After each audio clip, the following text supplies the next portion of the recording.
A very good afternoon to you.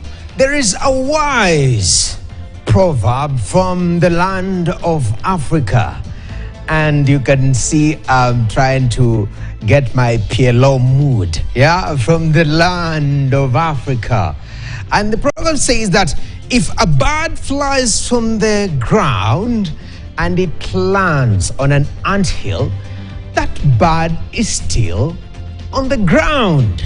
And based on the president's State of the Nation address yesterday, for some people, it felt like the ground the bird was on.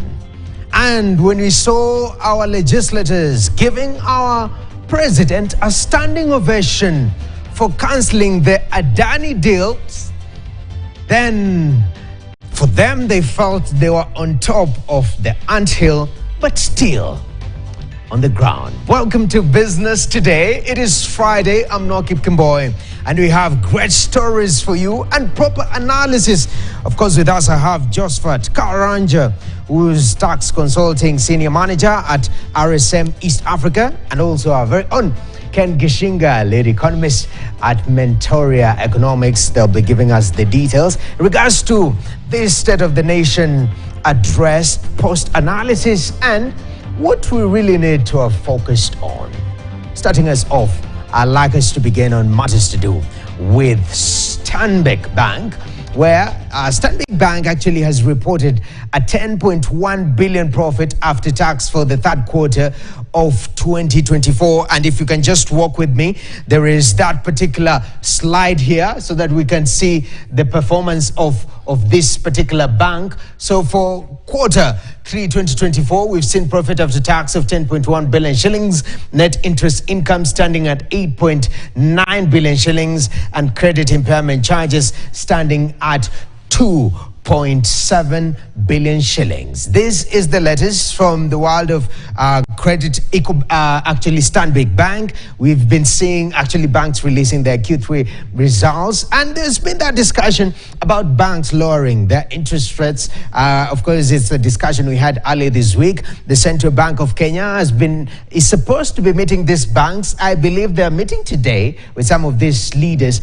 in regards to see how Kenyans can get affordable credit at a time that CBR is dropping and interest rates are not dropping commensurately, as people put it. At the same time, let's still on Matters Bank. Now, EcoBank Transnational Incorporated, that is ETI, parent of the leading Pan-African, that is EcoBank Group, has opened the market at the London Stock Exchange to celebrate the successful issuance of its $400 million senior unsecured Eurobond, actually on the London Stock Exchange main market. The notes, actually, which mature in October 2029, pays interest of 10.125% payable semi-annually in arrears. ETI will use the net proceeds from the issuance of the notes for general corporate purposes, including refinancing the $350 million senior bridge loan facility entered into in March 2024. Now, that is issues to do with EcoBank, but to steer us even before we come to this issue of mental health, actually Adani situation, we have some mental health situation here. Now, in a bid to foster mental health and holistic well-being amongst its male employees, the All Mutual East Africa has today unveiled the Barbershop Network, an initiative aimed at providing a safe space and forum for personal and professional growth. Speaking at the launch of the event, the group CEO of All Mutual emphasized the importance of creating inclusive spaces for all employees. For men to feel one heard, one supported, and also for them to know that whatever challenges they're going through are not unique to them. It's actually things that are happening to each and every one of us. Your circumstances may be different, but the situation is largely the same. It is a safe space. We want to hear from you. You can also learn from each other, because it is through the barbershop that we'll be able now to have conversations about Gender issues that are affecting us at the workplace, and also how we can be able to improve on employee wellness. As moments speak about themselves, first of all, it will benefit the organization because people will become positive about their roles and being mutualites. We take pride of being in being mutualites. Similarly, we will see more happier people in the workspace because they're able to speak about issues they are facing at personal levels, and we are able also to find solutions that are brought out amongst ourselves, and they're more practical to everybody else.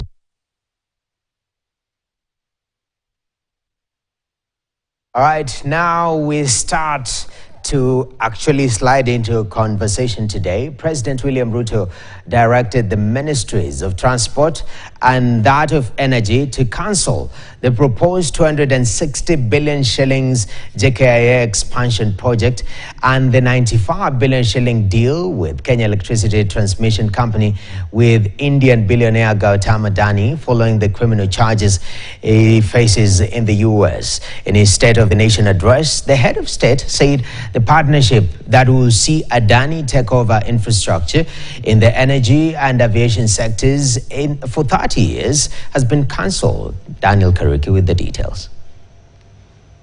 The government has terminated its agreements with the Adani group of companies following allegations of fraud.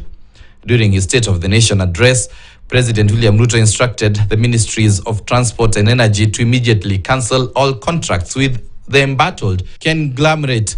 Immediately cancel the ongoing procurement process for JKI expansion public-private partnership transaction, as well as the recently concluded Ketrago transmission in public. In cancelling the procurement deal, President Ruto stated that the decision was informed by intelligence shared by a partner nation. This announcement came just hours after US authorities charged Gautam Adani, along with his nephew Sagar Adani and Niet Jain of Adani Green Energy, of fraud. It is alleged they agreed to pay more than 32 billion shillings in bribes to Indian government officials to obtain solar energy supply contracts expected to yield $2 billion in profits between 2020 and 2024. Immediately commence the process of onboarding alternative partners, because these are important projects. The revelations by the US government have cast a shadow over President Ruto and other government officials who had earlier defended the integrity of the Adani group. And it is important for us as a nation to appreciate that a partnership between public and the private sector gives us a win-win outcome. Adani company conglomerate is worth over $200 billion. It cannot be an Adani gate. Deal with the issues as they are. If some people have made mistakes, let them own up that they made some mistakes. The Adani conglomerate is no stranger to controversy. In September, the Swiss government froze 40 billion shillings in bank accounts linked to the company over fraud allegations. Despite the mounting allegations, Cabinet Secretary for Energy Opiyo Wandayi remained defiant hours after the US revelations, insisting that due diligence had been conducted before signing the deals. There has been no case of corruption or bribery insofar as this PIP of Adani Energy Solutions is concerned. However, critics, including Nairobi Senator Edwin Sifuna, argue that the US indictment of Adani reflects poorly on Kenya's government and its processes, raising questions about transparency and integrity. Following those two phases of due diligence, as provided for under Section 41 of the PPP Act, I refuse to believe that in the entire globe, the entire world, only Adani can do airports, only Adani can do power transmission lines. Honorable CS, only them can come up with systems to manage our healthcare. For Adani, it does not make sense for the state to go ahead and engage Adani and tell us that Adani is good, only for the president to come and drop a bombshell on the floor of the house. I think that is very good PR. We are only responding or reacting to what is happening abroad because we know very well if as a country we Continue now dealing with Adani, then the Bretton Woods institutions like IMF and World Bank would be cutting off any support and any partnership that we are having with them today. With the cancellation of the Adani deals by President William Ruto's government, focus will now be shifting on the next course of action and possible consequences that the government may get for cancelling these deals. Daniel Kariuki, KTN News, at the Parliament Buildings, Nairobi. Definitely, and the big question is, initially it was Adani deal, and now it's not Adani deal, yeah? Ken Gishinga, thank you very much for making time. When you see, we have a very interesting parliament. First of all, even before the broad-based government, we had the situation with the finance bill. The parliament went ahead and decided this is perfect for Kenyans. And then we had the Gen Z protest and they pulled back. And the president actually pulled down the bill. The parliamentarians clapped. With the Adani deal again, initially it was like it's moving forward, whether you like it or not. And again, it's being cancelled. They clapped. I'm flabbergasted. Are you as I am?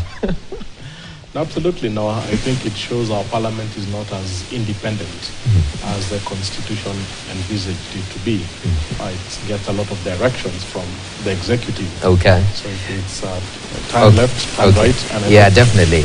Ken, even as we said that, just from the get-go, looking at this issue of Adani deal, it is a big deal in the country.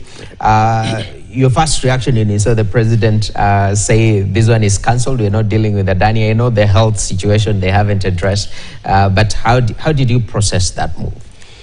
I think it was a surprise, given that we'd seen the minister confirm that even with the news from the US indicating that maybe Adani has been found with a corruption case in the US or in the New York, the minister had alluded to the fact that that fact will not affect the current deal in terms of the JK and the KTN electricity transmission. So we did not really, or I did not really expect to see the president say it has been cancelled, and acted surprised, especially when the MPs clapped, and we've seen them go and support the same.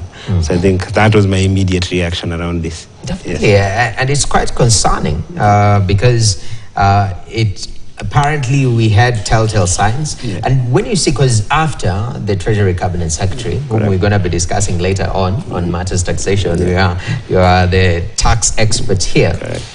He says that we were still doing due diligence. Yeah. And again, is it Transport Cabinet Secretary, who's the former Energy Secretary? Yeah. Said we did a due diligence and we didn't find anything suspicious. We are seeing a lot of double talks going on. Does this inspire confidence even at the back of the State of the Nation address? I think not really, and especially where government officers come out and say we did a due diligence. But again, some of these facts are coming out, and especially looking at the outcry from the citizens. Obviously, it doesn't come from nowhere. There must be something, and looking at the initial maybe indication on why this Adani deal was being prosecuted as much by Parliament is owing to the fact that, one, it just came out of a secrecy, and the public was made, or the public got to know this through whatever came out as a leakage of information. And I think from that perspective, then you expect that the public will think that there is something hidden in this deal, whilst it is not necessarily that there was something hidden. But ideally, when anything comes out as a secret, and especially looking at the breadth of that deal and what that was to do, looking at maybe the airport, maybe we would have had a concessionary agreement to have it under Adani for around 30 years. Then you'd look at proper public participation should have been done. And also looking at yesterday's presidential speech, I think he began by saying and alluding to the fact that leadership is about listening to the people. Yeah. But again, if you then don't involve the people in such huge decisions that involve the country, then you will expect there will be pushback from the citizens. Definitely, very, very important. Ken, I'd like us to tangent into the big discussion on cost of living. Came in very strongly, and this marries closely with economic performance of the country. Listening to the president yesterday, he pointed some key figures in regards to allude to progress made by his administration. He pointed to inflation, saying that now we are 2.7%. We were pretty high back in the day, so we've managed inflation. Another thing he pointed is the stability of the Kenyan shilling. It was at 169 months ago, but they have intervened, and now it's 129 shilling as we speak to the dollar. And you say that is actually an indication that we are moving towards the right direction economically. Is that a way of sort of nitpicking data and utilizing it to your advantage, or is it really an indicator that we are moving towards the right direction policy-wise? I think sometimes you have to use a statistic and go a bit deeper. For inflation, for example, the ideal level of inflation in Kenya is about 5%. That's what the CBK targets. And anytime you're above that, it means the economy is overheating. And anytime you're below that, especially as you approach 2.5, it's actually a problem. It means the economy is quite lethargic and there's not much activity. So how you interpret that 2.7% is quite critical. It's not a good place to be. It shows an economy is cooling down. An economy is actually approaching deflation, which is not a good thing. The best indicator for how an economy is operating is unemployment. That's really the gold standard of how an economy. Yes, you can have a good exchange rate. Yes, you can have reserves at the central bank. But really, the gold standard is unemployment. And until we get everybody to agree on that, we'll always be having this dual debate that seems to be playing between the government and the citizens. Very, very important to point that out. I think conveniently left out or not touched too much is the taxation reforms that we're seeing in the country. Of course, with the bungled finance bill, there's been amendments introduced, and the Treasury Cabinet Secretary has been very vocal about this particular situation. Josephat, bring us up to date. What are some of these reforms that are being introduced in the amendment tax laws bill in the country, and should the president have touched on it on his State of the Nation address? Yes, I think the response to that question is yes, he should have addressed at least something around it. Remember, this was his first maybe State of the Nation address or speech after the demonstrations, which mostly covered the Finance Bill 2024. And I think he alluded to the fact that we are in an era where everybody is connected and information is flowing. And misinformation is also flowing in the same breath.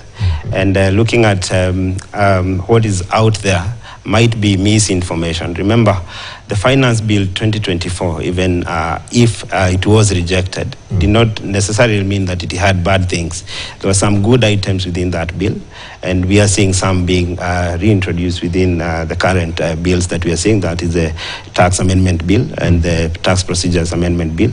And I think it should have been important for the President to at least mention some of these things, because and whilst he was addressing most of the concerns that have been raised by citizens, I think one of the concerns that he, I don't know whether it was deliberate, but one of the concerns that Kenyans have been raising and that he did not address was the issue of overtaxation. And looking at the bills and most citizens from where they sit, they always see any introduction in or any amendment in a tax bill being an increase in tax. But that has to be brought out that it's not necessarily an increase in tax. There are some, like looking at the current proposals, we did see them again within the Finance Bill 2024, looking at especially those that cushion those who are employed. We looked at, we are looking at increasing the thresholds of some of these allowable deductions in terms of what is allowable for the non-cash benefits for these non-employed. These were rates that were there from a very long time ago, and you would argue that currently, and looking at the economic status right now, you wouldn't say, for example, per diem 2,000 is enough to as a subsistence allowance for any employee looking at the current economic status. So we had seen that in the Finance Bill 2024, but unfortunately it is not in these bills. Okay. Maybe it might be introduced later. Definitely. But I think, yes, the president missed out on that, and I think it would have been very, very much important to touch on the proposed amendments in the tax Definitely. bills. Yes. Ken, as we wrap up briefly, the element of taxation, we've seen the nature of with the Bangle Finance Bill, now these amendments being introduced. Of course, now we are skeptical, but also everyone has information like what are these changes. From what you've gathered, are there things that we need to be privy of with these amendments being introduced as we finish up? I think what Joseph has said is actually spot on, that there was a curiosity on where we are going as a tax policy in the country. Yes. Maybe it would not have been proper maybe to go into each line item as a proposal, but I think from a broad perspective, there should have been a mention on tax policy. What is Kenya's tax policy? And how far are we in crafting a new tax policy? Because the previous one hasn't quite been accepted by Kenyans. I think if he had anchored the conversation there, then now left the mandarins at Treasury now to build from there in terms of now the actual proposals.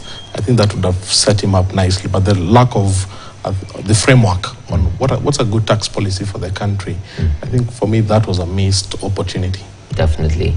And gentlemen, I know this has been quick, by the way. I don't know, it's because of the weekend. What date are we on? It's 22nd, yeah? I think the month is rushing, time is rushing, you know. But I really appreciate your input. Thank you very much, Josephat Karanja, Ken Gishinga, for your input.